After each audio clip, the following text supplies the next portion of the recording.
स्वागत है। बरेली पुलिस ने दोहरे हत्याकांड का किया खुलासा। बरेली पुलिस को मिली बड़ी कामयाबी। देखिए, 7 अभियुक्त पकड़े गए हैं। जमीन का विवाद था, 30 बीघा जमीन को लेकर हत्याकांड किया। पुलिस ने 7 अभियुक्तों को गिरफ्तार किया।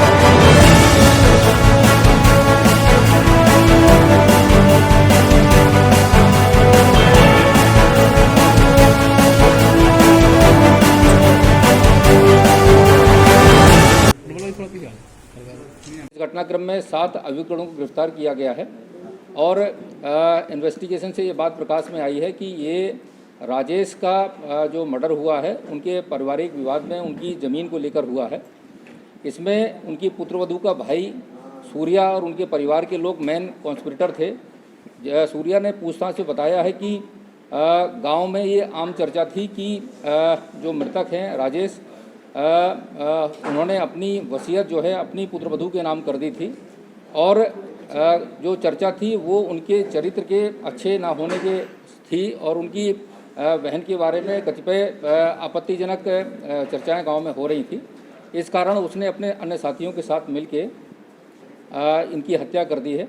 रोहतास की हत्या केवल पहचान छुपाने के लिए की गई थी।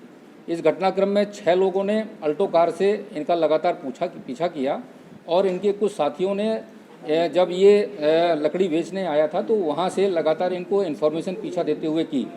इस घटना में अब तक 7 लोगों को गिरफ्तार किया गया है। घटना में जो मौके पे 6 लोग थे अल्टो कार में और बाकी लोग जो है सूचना देने वाले थे। इसमें अल्टो कार और जिस गाड़ी से सूचना देने वाले लोग होंडा लेवो थी वो भी बरामद कर ली गई है। आला कत्ल जो तमंचे हैं वो बरामद कर लिए गए हैं। इस घटना के जो करने वाले मुख्य लोग हैं वो उनकी पुत्रवधू का भाई सूर्य प्रताप सिंह उर्फ सूर्या, शंकर और बिलाल हैं। बाकी अन्य साथी उनके सहयोगी रहे हैं। इनमें से 7 लोगों के अलावा जो अन्य लोग हैं उनकी भी गिरफ्तारी के प्रयास हमारे जारी हैं। किस तरीके से वारदात को अंजाम दिया गया, क्योंकि दोनों बॉडी काफ़ी दूर दूर मिली थी? उनका ये बताया है इन्होंने कि जब ये इनको सूचना मिली ये कस्बा बहेड़ी से अपना सामान लकड़ी का बेच के वापस आ रहा है तो इन्होंने अपनी गाड़ी उसके पीछे लगा दी और जब घटनास्थल के पास में पहुंचे तो उसको पीछे से गाड़ी से ठोक दिया, जिसके कारण वो चलती गाड़ी से दोनों गिर पड़े।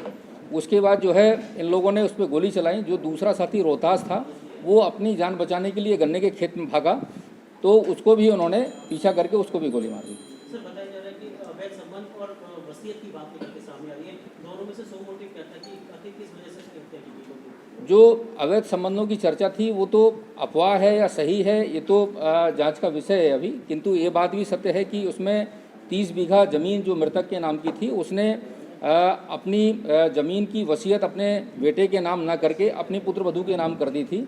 जब घर वालों ने उसको समझाया था तो वो वसीयत अपने लड़के के नाम करने के लिए तैयार हो गया था, जिसको लेके इनको आशंका थी कि ये ज़मीन जो है पुनः अपने लड़के के नाम कर देगा तो हमारे हाथ खाली रह जाएंगे। बुला लो।